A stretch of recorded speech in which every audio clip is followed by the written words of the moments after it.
Hello, everyone. So, today I want to talk about something that's been flying under the radar right now, but it really matters, and that is the funding cuts to PBS and NPR.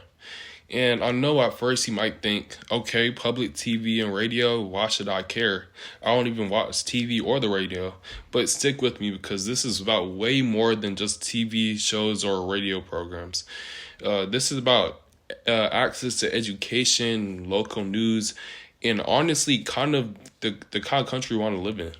So let's start with PBS. Now, you probably know it for Sesame Street, Arthur, Mr. Rogers' Neighborhood, shows many of us grew up on. But PBS isn't just about entertainment.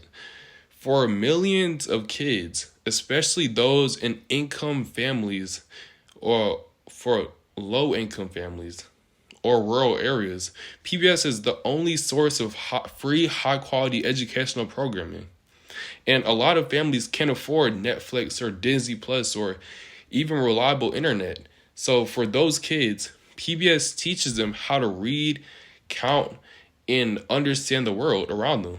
And it teaches them stuff like empathy, kindness, social skills. So cutting funding means pulling away critical resources and widening that gap between kids who have educational support and those who don't. Now, let's talk about NPR. NPR, I don't know. It stands for National Public. I gotta check it. But in a time when misinformation spreads like wildfire and the media landscape feels more and more divided than ever, NPR consistently ranks as one of the most trusted news sources across political lines. They're not out chasing outrageous or viral headlines. They're doing thoughtful, fact-based reporting. And right now, I guess they're being accused of, I guess being accused of being biased or showing like a liberal bias. So that's why it's trying to be taken away. But me personally, I don't understand that. I don't agree with that. But that's besides the point. And here's something people often forget as well. Local NPR stations are often the only local news source left in some areas. They cover local elections, environmental issues, school board meetings that directly affect people's lives, by the way. So this is stuff that actually like touches people's lives and has an impact on their day to day. And during emergencies like hurricanes, tornadoes, or wildfires, local NPR stations provide life-saving updates. So why are these cuts happening again? Well, first, the argument is usually saving money, but here's the reality. Federal funding for PBS and NPR comes out to about only $1.60 per American a year. So that's literally less than what most of us spend on like Starbucks or something like that.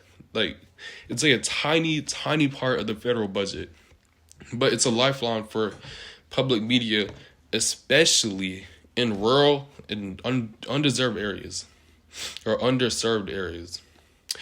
And beyond education and news, public media gives us a platform to voices we often don't even hear in commercial media, like indigenous communities, grassroots activists, local artists, immigrant families. Think these are the kinds of stories that can easily disappear when media is only driven by ratings and profits. So what can we do about it? Well, first of all, you have to pay attention. So most people don't even know that these cuts are happening right now. So you need to talk about it, post about it, make sure it's on people's minds and on people's radars. And second, I would say reach out to your representative, your local representative. Now, I know this may sound old-fashioned or old school or whatever, but calls and emails really do matter. Let them know why public media is important to you. And third, support your local PBS and NPR stations if you can. Whether it's donating a few dollars, tuning in, or sharing their content, all that stuff helps. So, at the end of the day, this isn't about left or right, liberal or conservative or whatever you believe in. It's about whether we believe that everyone, no matter where they live or how much money they make, has access to education, trustworthy news, and meaningful culture. We always say we want to live. We always say we want a better future, but this is part of it. It's on us to protect. It's on us to protect public media and PBS and NPR.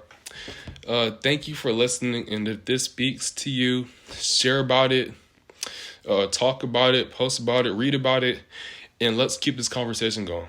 Thank you.